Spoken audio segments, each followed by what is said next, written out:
Hello, my dear friends. How are you doing? Hope you are having an amazing day and not having to deal with drama. Ready for new stories I have for you today? Let's go to the first one. And don't forget to listen to the end of the story, guys, to hear my insights. Enjoy the stories. And don't forget to like and subscribe. And of course, don't forget to leave a comment. 14. Dad had a health scare which turned out to be fine. He made a will. He sat us down and talked about it to me, his wife, and her children. They're both getting a stake in his business, and as there are 3 of them, they end up as a majority. As 2 of them are older, they will get to be part of it immediately. He said my stepmother also counts as a shareholder. Then he stated money-wise, his wife is getting 50%, which she intends on giving 30% to her children. On top of that, those children get 10%, the same as me and my sister. He stated our parents had set up a trust fund for my sister, and our grandmother had given her money upon her death before I was born. Most sentimental stuff was going to his wife and my sister, grandmother stuff. And as I didn't know her, this is why. Therefore, I'm getting the least amount of money and have no say in the business when he retires, as the stepfamily have majority control. I told him to give my inheritance to his new family. It confirms I am the afterthought. I know it's his money, but it hurts. Everyone else was ecstatic. Their mother played the game well. Having affairs pays off.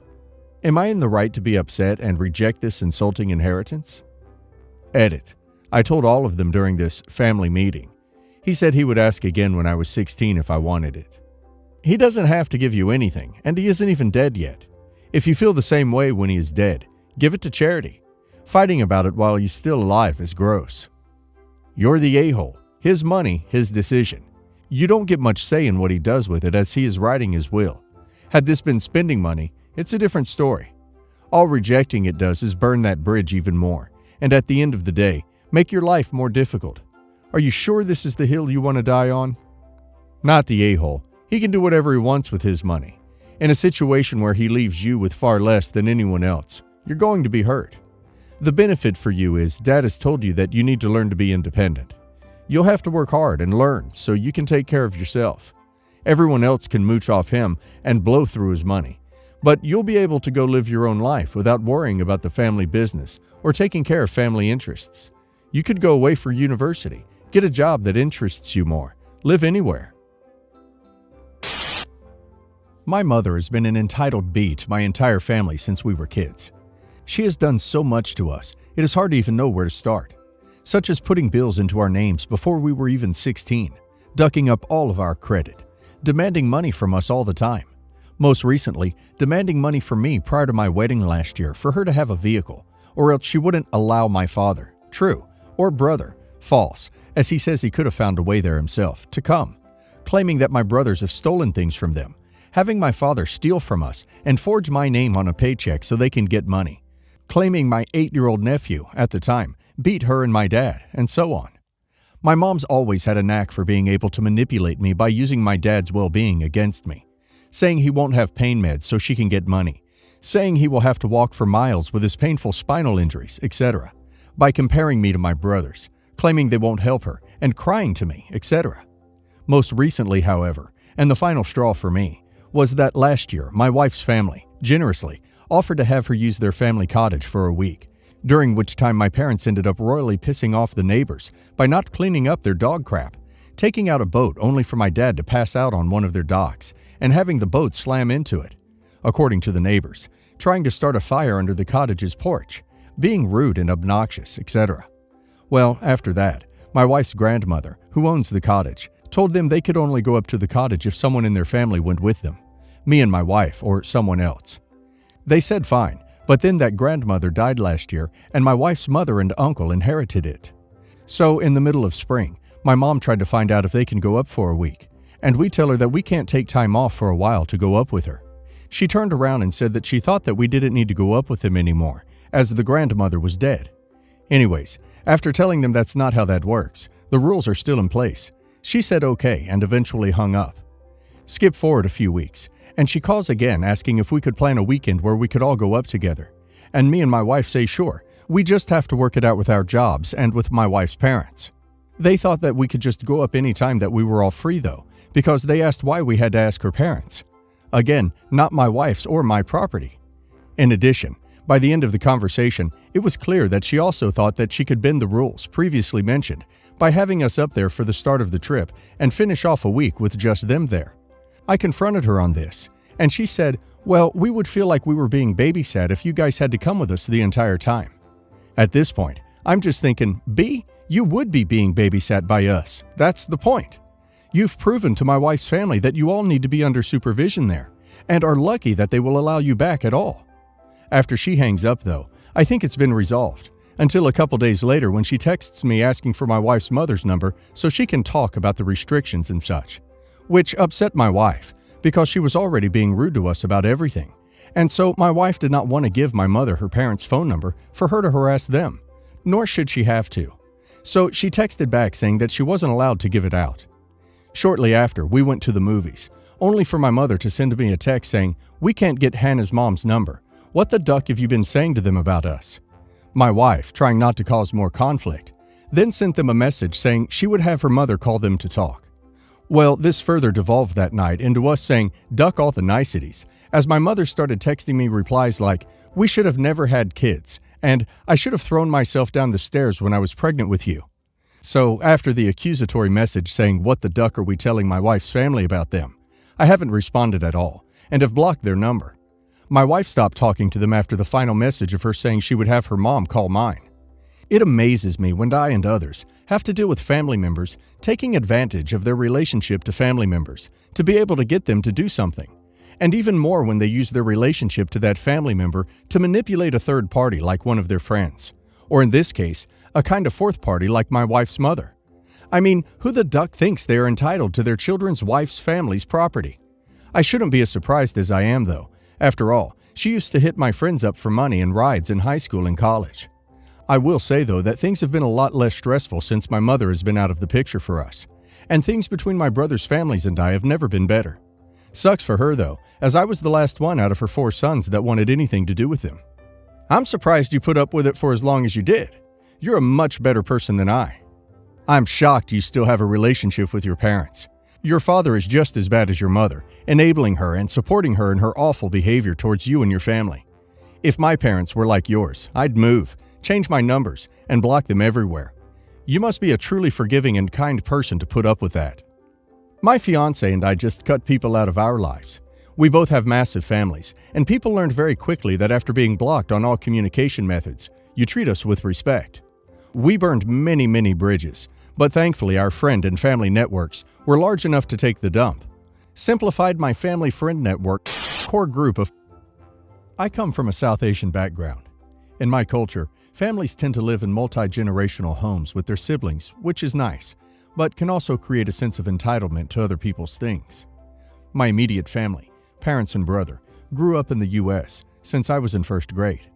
Majority of my relatives lived in our home country until a few years ago when they moved to where my family and I are. I own a 2-family home that was purchased over 8 years ago. The home was purchased well before my aunts and uncles moved to the States, and they in no way helped with the purchase. For some reason, they thought when they moved to the U.S., they would be able to live in my home. I said no for various reasons, not limited to seeing how they did not take care of their own home back in our home country. No guarantee they would actually pay rent, and did not want to mix family with this kind of thing. Currently, one of my aunts and her family are looking to buy a home. They have gotten rejected a couple of times due to low offers, so are now asking relatives to give them cash to increase their offers. Had dinner at my parents' with one of my aunts and some members of her family. At dinner, my aunt asked me if I could help.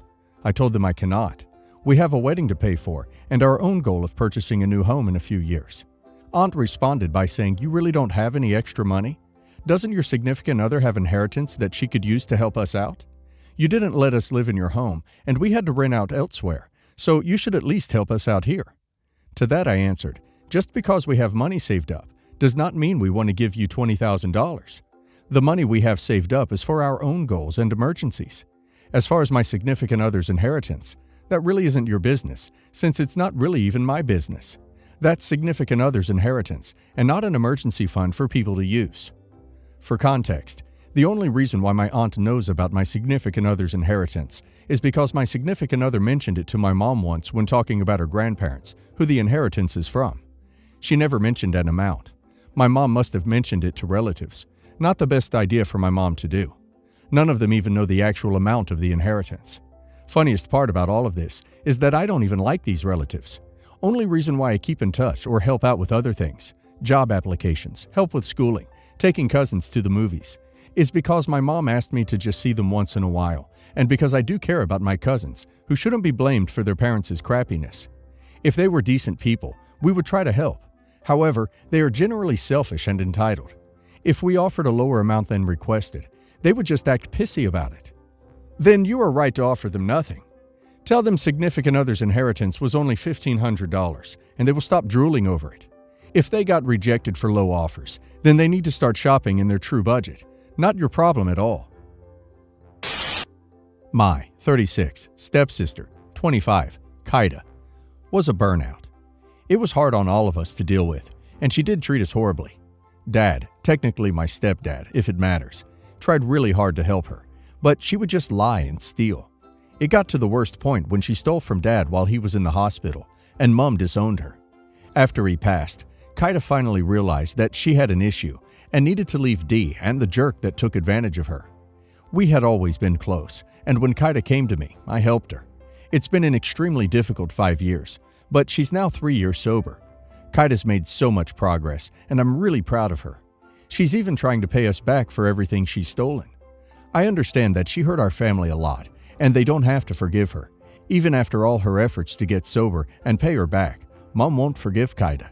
She worked hard and paid most of the debt off. She's tried to apologize. I've tried to stay out of it, but this Mother's Day got too much.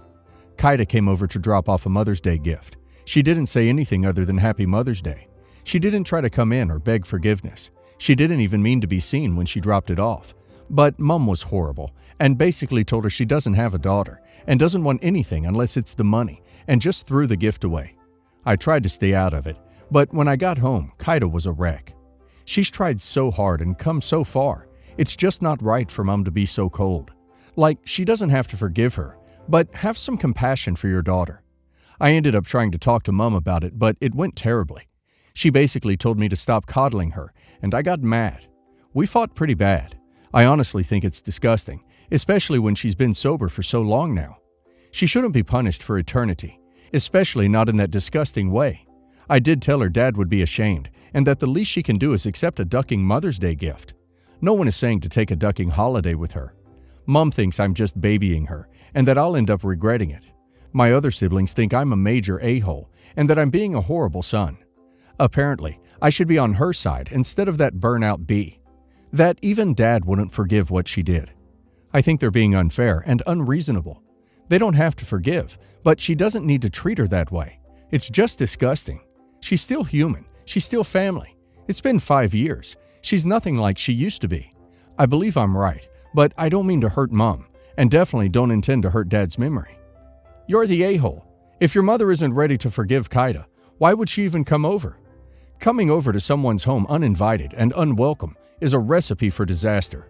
If you want the relationship to be repaired, saying your father would be ashamed of her isn't the way. It's just causing more friction. You should stay out of it and just continue to support your sister's sobriety.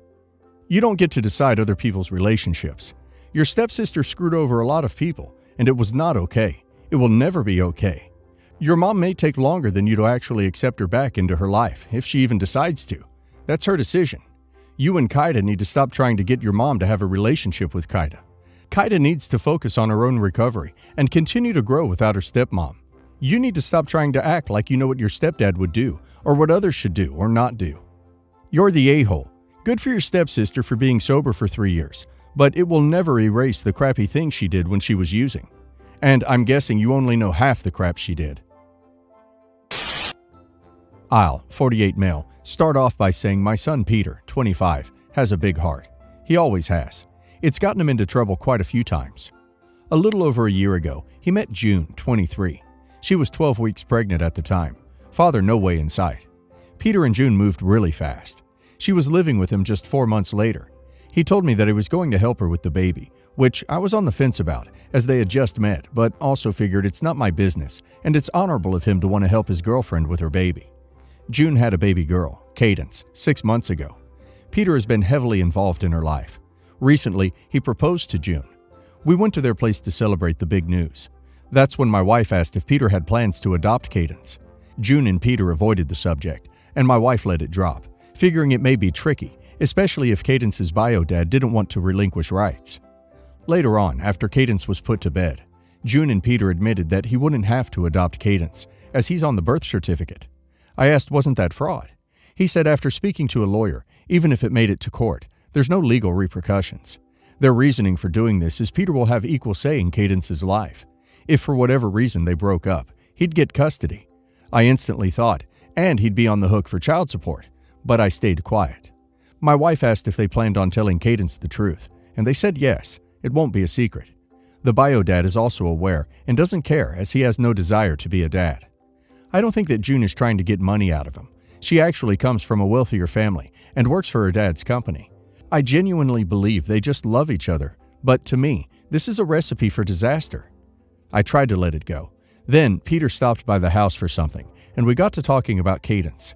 Peter called her his daughter, and I said I'm glad he loves her, but him signing the birth certificate was a huge mistake. I pointed out all the things that could go wrong. He said he doesn't care and wants to do right by his girls. He called me unsupportive and told me to either get on board or I won't get to be in my granddaughter's life. I love my granddaughter. Blood doesn't matter. She's family. But I still think this is a mistake. Am I the a-hole for voicing that? You're the a-hole. So you're okay with him adopting her, thus having the birth certificate changed then, but not from the jump when he's been in her life from pre-birth. None of that makes sense. He's going to be still on the hook for child support if he adopts her. You need to realize this is his family, not some money-making scheme. No a-holes. He's known this woman for a year, and he's taken responsibility for her child, which isn't biologically his. You're right. It's a huge decision, and one which will have massive consequences in his life, especially if his relationship with June were to end. I don't think you're an a-hole for voicing your concerns. It's what a parent should do. Additionally, it doesn't make him an a-hole to say, I've already thought about this a lot and I don't share your concerns. But now that you've said your piece and he's heard you, you need to drop it. You'll be the a-hole if you don't get on board. Your son is an adult. He's made an adult decision. If there are consequences, he will deal with them, and he doesn't need you nagging him about negative hypotheticals as he's trying to start his family. It will only drive a wedge between you and him. Not the a-hole. They barely know each other and got married really quick. This is an objectively stupid thing to do.